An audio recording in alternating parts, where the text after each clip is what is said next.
Menanggapi manuver Kaisang bertemu sejumlah ketua umum partai politik, beberapa hari terakhir, Partai Kebangkitan Bangsa mengaku terbuka jika Ketua Umum PSI Kaisang Pangarep ingin bertemu Ketum PKB Muhaimin Iskandar. Ketua DPP PKB Daniel Johan menilai baik silaturahmi yang dilakukan Kaisang. Menurutnya, komunikasi antar partai membuat permasalahan bangsa dapat diselesaikan lebih cepat. Sebelumnya, Kaisang gencar bermanuver politik seperti menyambangi markas PKS dan Golkar serta belusukan ke Tanjung Priok, Jakarta Utara.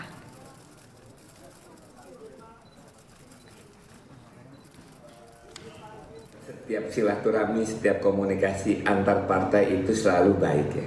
Karena seringkali banyak persoalan kebangsaan bisa diselesaikan dengan lebih cepat, dengan lebih baik karena terjalinnya komunikasi dan silaturahmi yang erat antar partai.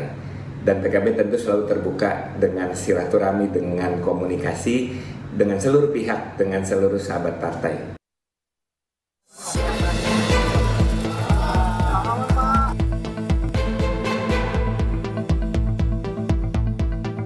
Putra bungsu Presiden Jokowi, Kaisang Pangarep, sudah terbuka menyatakan keinginannya untuk segera bertemu dengan Ketua DPP PDI Perjuangan Puan Maharani.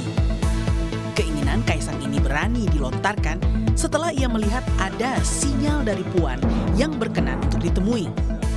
Jadi yang pertama, saya ucapkan terima kasih sekali buat Mbak Puan karena sudah terbuka dengan kami untuk saling berkomunikasi. Insya Allah dalam waktu dekat secepatnya saya akan berkomunikasi dengan Mbak Puan. Keinginan Kaisang ini pun mendapat respons positif dari Puan Maharani meski tidak tegas terucap. Puan hanya berkomentar, gencarnya Kaisang bersafari ke parpol-parpol adalah bentuk silaturahmi yang sudah seharusnya dilakukan.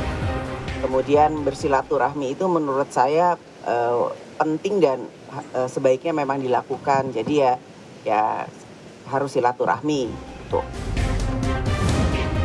Diterimanya Kaisang dengan sangat terbuka oleh PKS dan Golkar dinilai bukan karena faktor elektabilitas Kaisang. Getolnya parpol mendorong Kaisang maju di pilkada diyakini karena parpol memperhitungkan faktor Jokowi. Faktor Pak Jokowi juga bagian dari penerimaan mereka. Karena kalau dilihat sampai sekarang, ini kan partai-partai benar-benar sedang berpikir keras untuk mendukung Kaisang itu kelihatan. Kalau kita baca pernyataan Golkar, saya kira mereka bukan saja sudah memberi sinyal, tetapi itu semacam deklarasi bahwa Ridwan Kamil tidak akan maju di Jakarta. Apa yang membuat partai-partai ini kelihatan mengupayakan Kaisang ini tetap maju gitu? Ya tentu karena ada sesuatu yang mungkin besar. Karena kalau berdasarkan elektabilitas seperti disebutkan oleh Pak Jokowi, memang Kaisang itu cocok dari Jawa Tengah bukan di Jakarta. Faktor Jokowi di pilkada tak dipungkiri masih menjadi magnet meraih kemenangan bagi sejumlah parpol. Ini terlihat dari penerimaan parpol-parpol besar pada sang putra bungsu, meski elektabilitas Kaisang tidak terlalu menonjol. Tim Liputan, Kompas TV. Lebih lengkap tentang manuver politik Kaisang usai berucap ingin berkomunikasi dengan Puan Maharani, sudah bergabung bersama kami ada Direktur Carta Politika Mas Yunarto Wijaya dan nanti juga akan bergabung bersama kami pengamat politik dari BRIN Mbak Siti Zuhro. Mas Toto, selamat sore. Selamat sore Cindy. Mas Toto, Kaisang kan bilang udah ada sinyal dari Mbak Puan untuk bisa bertemu. Ini bisa diartikan kalau PDIP sudah membuka hatikah untuk keluarga Jokowi? Iya, sebenarnya tidak mengagetkan ya kalau kalimat ini muncul dari Mbak Puan. Praktis selama hubungan dingin antara PDI Perjuangan dengan keluarga Pak Jokowi, kalau kita lihat statement Mbak Puan sebenarnya selalu berupaya untuk menjembatani. Jadi kalau kemudian terjadi misalnya pertemuan antara Mbak Puan dengan Mas Kaisang, Mbak Puan dengan Mas Gibran, bahkan misalnya Mbak Puan dengan Pak Jokowi, menurut saya itu bukan hal yang mengejutkan. Karena karakter Mbak Puan memang cenderung lebih kompromistis, lebih cenderung lebih terbuka, terutama kalau konteksnya masih dalam konteks silaturahmi. Tapi apakah ini bisa diartikan dukungan kepada Kaisang untuk kepentingan pilkada? Saya pikir itu masih jauh ya, karena Mas Kaisang sendiri belum jelas maju di mana, surveinya juga belum bisa dikatakan menonjol. Dan kalau kita lihat pilkada ini sendiri, di antara Kim pun belum tentu ada sebuah kesamaan sikap. Dan kita lihat Jabar, Banten, Golkar, dan Gerindra bisa terlihat berbeda. Mungkin praktis buat Mas Kaisang, sikap yang sama dari Kim itu lebih mungkin terjadi di Jawa Tengah karena tidak ada satupun kader dari partai-partai yang tergabung dalam Kim yang kuat. Sehingga mereka menyadari mereka harus bersatu. Tapi apapun sifat dari pertemuan ini, saya berharap memang pertemuan Mbak Puan dengan Mas Kaisang bisa terjadi, minimal bisa mendinginkan situasi politik yang seakan-akan keras sekali, kan malah perbincangannya terjadi di antara keluarga Pak Jokowi dengan PDI Perjuangan. Terlepas bahwa kemudian PDI Perjuangan tetap tidak masuk ke dalam barisan Prabowo Gibran dalam pemerintahan nanti, tetapi menurut saya pertemuan ini sebagai silaturahmi baik untuk menyejukkan situasi politik. Oke, apakah sikap kompromistisnya Mbak Puan bisa diterjemahkan sebagai restu Bu Mega agar bisa memang membuka pintu untuk Kaisang dan keluarga Jokowi? Nanti kita bahas usai jeda ya, Mas Toto. Tetap bersama kami di Kompas Petang.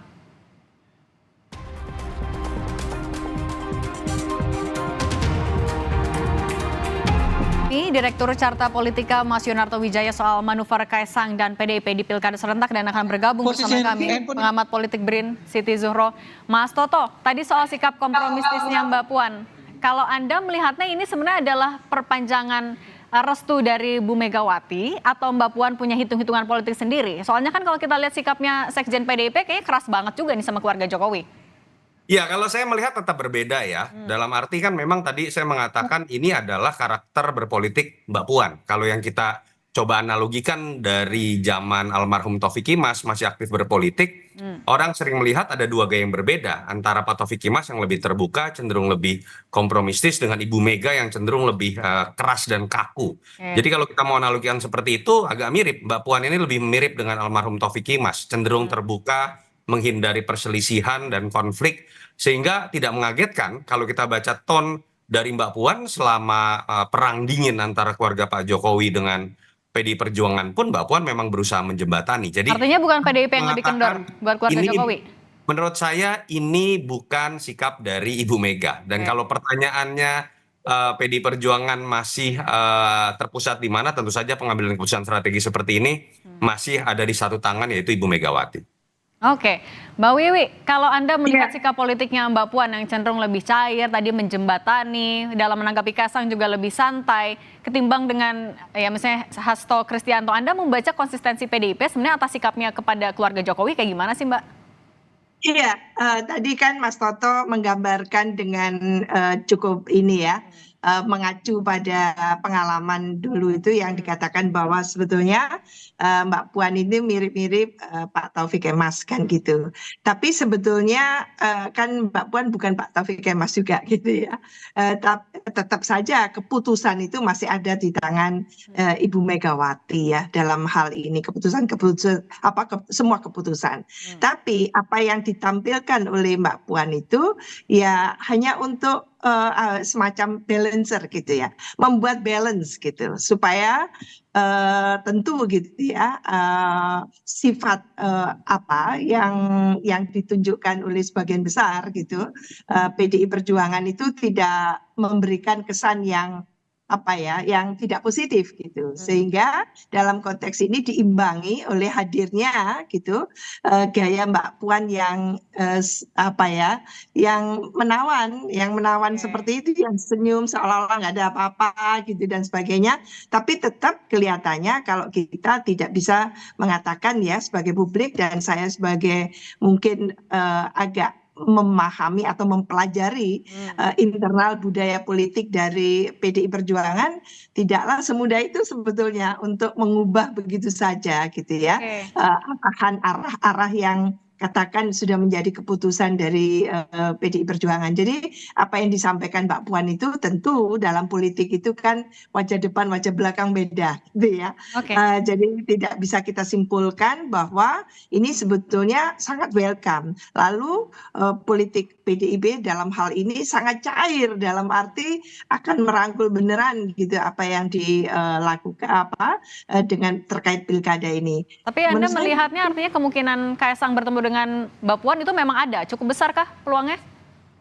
Kalau bertemu mungkin mungkin saja menurut saya justru kalau politisi sangat absolut gayanya black and white itu kan tidak asik juga gitu ya.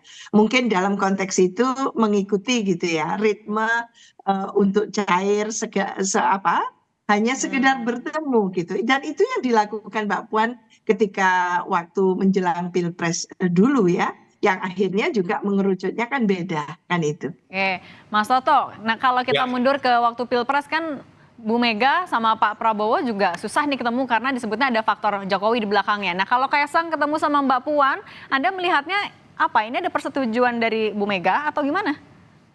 Saya pikir Mbak Puan diberikan ruang keluasan juga ya, kalau sebatas silaturahmi misalnya bertemu Kaisang, apalagi Mas Kaisang dalam konteks ini kan adalah Ketua Umum PSI, jadi silaturahmi antar partai ini punya alasan yang cukup kuat.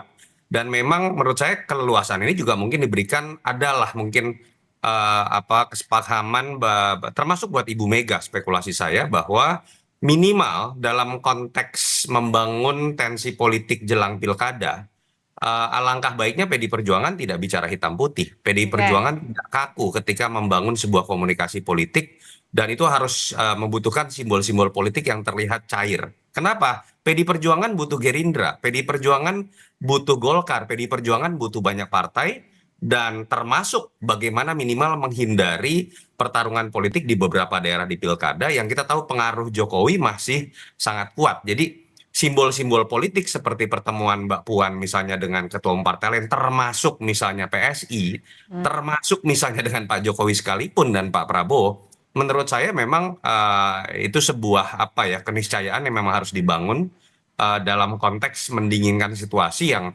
kalau terlalu hitam putih, banyak dari publik terbukti dari survei-survei pada saat Pilpres dan hasil Pilpres melihat bahwa PDI Perjuangan yang cenderung kaku, bahkan ada yang menganggap cenderung arogan, dan itu bisa berbuah negatif buat PDI Perjuangan sendiri. Oke, kalau Mbak Wiwi melihatnya kalau Puan ketemu jadi sama Mas Kaisang, apa kira-kira lobby-lobby yang akan dibahas di sana? Akah ada tawaran-tawaran tertentu? Iya, mungkin dalam posisi sekarang ini ya, menurut saya meskipun akan diupayakan secair mungkin gitu ya, berusaha mencairkan suasana tadi itu, apa yang dikatakan Mas Toto tadi itu, menurut saya ya lebih elok gitu ya, lebih manis, meskipun senyum padahal kesel hatinya kan gitu ya, dan sebaliknya. Jadi mungkin itulah politik ya, seninya di situ, dan saya melihat mungkin ya halo-halo gitu, halo apa kabar dan sebagainya, bagaimana ini, dan ya bisa saja pura-pura membuka peluang kan gitu ya, saling peluang dan sebagainya, seperti kita saksikan apa yang akan dilakukan antara PKS dengan PSI kemarin ketika Kaisang kunjungan ke PKS, itu satu contoh. Apakah langsung deal gitu kan, bahwa mereka di Jakarta atau di semua daerah itu akan melakukan koalisi? Kok kelihatannya enggak ya? Apa yang di statement yang disampaikan oleh Kaisang itu menunjukkan menurut saya belum ada apapun yang disepakati kan gitu. Hanya akan kan gitu aja. Oke, kalau Mas Toto melihatnya kalau jadi nih Mas Kaisang ketemu dengan Mbak Puan, kira-kira ini manuvernya untuk ke Jateng atau ke Jakarta? Semua menurut saya terlepas akan dibantah, pasti akan ditentukan oleh Pak Jokowi. Pengalaman dari Mas Gibran ya, hitung-hitungannya menurut saya bukan tentang etika demokrasi lagi, politik dinasti enggak. Pak Jokowi berhitungnya taktis, pasti menang atau tidak. Kalau kita bicara mengenai Mas Kaisang kan kita lihat di survei DKI masih jauh untuk bisa bersaing dengan Mas Anies.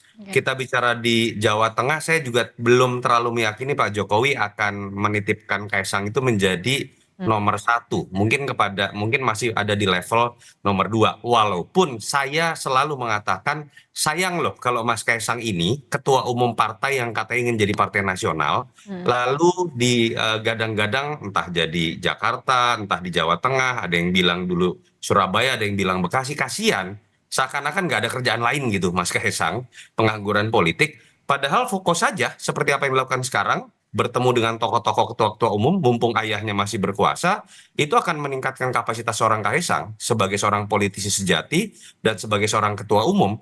Kalau misalnya hanya jadi di Jawa Tengah, jadi di Jakarta, kasihan PSI-nya hanya menjadi partai Jakarta, atau PSI hanya menjadi partai Jawa Tengah. Itu yang menurut saya seharusnya fokus Mas Kaisang melaksanakan tugas sebagai ketua umum dan tunjukkan bahwa dia bukan karbitan dan betul-betul memiliki kapasitas termasuk nanti ketika ayahnya tidak berkuasa lagi.